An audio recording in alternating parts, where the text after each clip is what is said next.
We are officially 6 months in Zenith's life as a full released game. And as someone who's played it for all 6 months and appreciated and critiqued it to a T, it would only be honorable to revisit these 6 months to see how Zenith VR has changed. So let's run the clock back all the way to January 27th when the Zenith VR servers saw its first day.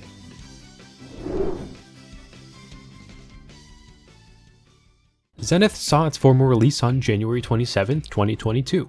And it was not the best.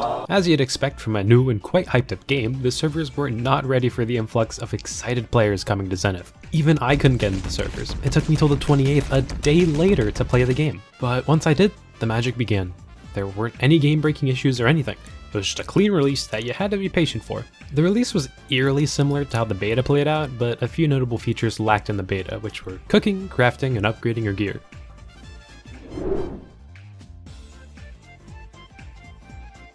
The first news to come out of Zenith's post-release is still a mystery even to this day, and it's the mystery of the third class. The dev team announced their mock-up for a third class, the Cyber Ninja. The Cyber Ninja would be a movement-based class, a first for Zenith. Their main utility would be a bow and a hookshot, allowing for swift movement and a deadly assassin playstyle. Now, at the time, it was just a concept, but even today, zero information has been revealed about this class that would be incredibly fun to use. The dev team's roadmap does list they wanted to implement this class in 2022, and we already do have the endgame content, being the Celestial Throne update, so who's to say we won't see this class in the next few months? Only time will tell.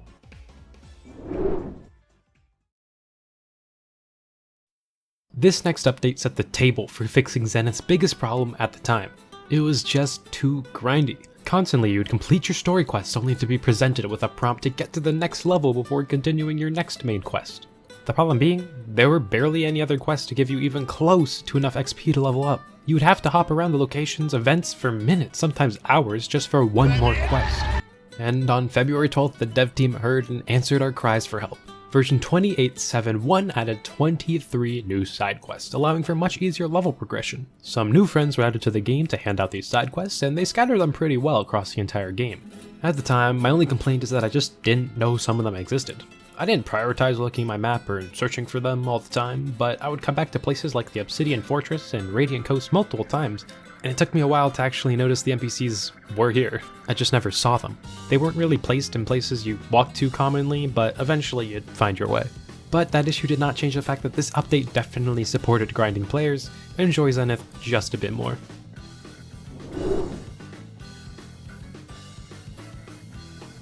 On March 3rd, we saw a video put out by the dev team, a sneak peek at a new armor set coming to Zenith. It was definitely awesome to look at the new content, but nobody really knew when it would arrive and how it would arrive. But this video actually did give us one important detail of information that was never really touched upon by the devs. In the video, one piece of armor is seen that just has not made its way to Zenith yet: the headgear. The only headgear we knew of was the cosmetic referral helmet, but we were finally able to get a real stat-fueled headgear. But it would take a whole 2 months for us to realize the update this armor would release alongside it.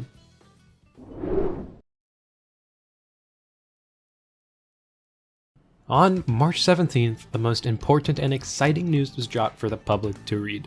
This still is and probably will always be the most insane news that will come out of Zenith, giving us hope and optimism for the game's future. On this day, a blog post was put out titled, "Ramen VR closes 35 million Series B round led by Anthos and Dune." Anthos and Dune are investors and they helped fund Zenith with $35 million. This helps Ramen VR fund many new employees, letting Zenith development thrive for years to come.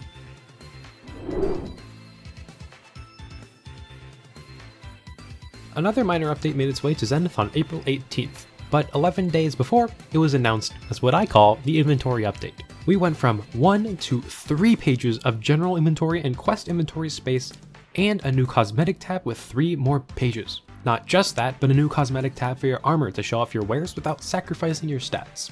A very welcome change. I know many of us had full inventories and this helped a ton. The referral system was also changed in this update. Before, you would invite new players to the Zenith Discord for referral points, and the more points you got, the more cosmetics you would unlock. This was replaced by an in-game referral system. Same cosmetics, just a new way to get them. It was also when I finally got my referral gear. But this was nothing compared to what we would see next.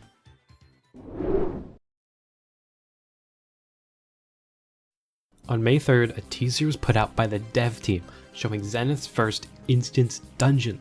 They announced the Seething Depths, what would become the second out of 3 produced dungeons. They described it as an instance dungeon with an epic boss fight, interactive puzzles, and challenges to overcome. This was big. Zenith had adjusted into a new major problem. Instead of it being too grindy, everyone had already just finished the game. Once reaching level 40 and getting the final armor sets, the game was just over. Everybody knew that this was going to be the answer for the call of new endgame content, just what we needed. But first, let's take a step back, because right before the big update, they put out a minor one. On May 25th, patch 23728 was released. Nothing too serious, but a welcome change in the fact that Godstones were capped at 30 per ability.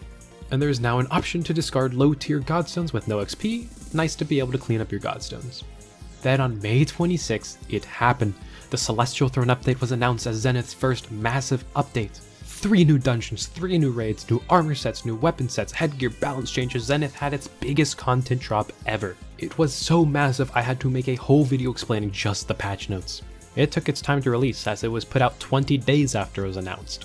Plenty of time to build hype and get Zenith back on the map. But now that it's been a few months, I want to look back in hindsight to determine the impact that this update had. I am still mixed about this update. Yes, it was legendary and very much needed, don't get me wrong, but I feel like it just wasn't at the right time. Now, I'm not the only one who thinks this, as Virtual Panda made a video beautifully explaining why this update just wasn't the first thing Zenith needed. And that comes from someone who is not a die-hard fan like me. And I do agree with many points in his video, especially the NPCs. They released the game basically how it was in beta with a few extra mechanics, NPCs being one of them. It does just feel like they are filler, and the game itself still feels quite empty and lifeless. But I do want to come in with a different reason. Now, I'm not here to slander the game. Making a video solely to hurt the game's reputation would not benefit it long term, but criticism is healthy for any game. The Celestial Throne should not have been the first priority. From countless people I asked, they agree too, as all it does is prolongs the endgame. There's still a dead end to Zenith, it's just a bit farther away. What Zenith needs is a reason to come back, and to me and the others, the 2 main things are social mechanics and PvP. Now, PvP is going to be tough to implement, because Zenith netcode is not the best, but let's be honest, Zenith is dead similar to SAO, and that's how most people are going to look at your game. So if you want to bring in that audience that thinks that, you need to embrace it. Add in fishing levels, cooking levels, woodcutting levels, reasons to specialize in a skill and keep returning to Zenith. Add housing, add various cosmetic clothes, add hunger meters so sitting down for a meal is a viable option with your friends. Maybe even differences in the day-night cycles and how enemies are implemented, stuff like that. I know that sounds like some dystopian metaverse stuff, but look at the game now. It's in a state where people just don't want to replay it. Also, bring back super gliding, thanks.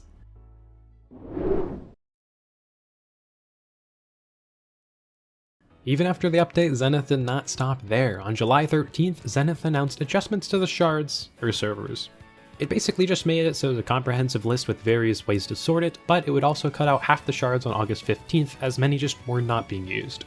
Most people would hover in 1 or 2 shards and the rest would go untouched, so Zenith cut those.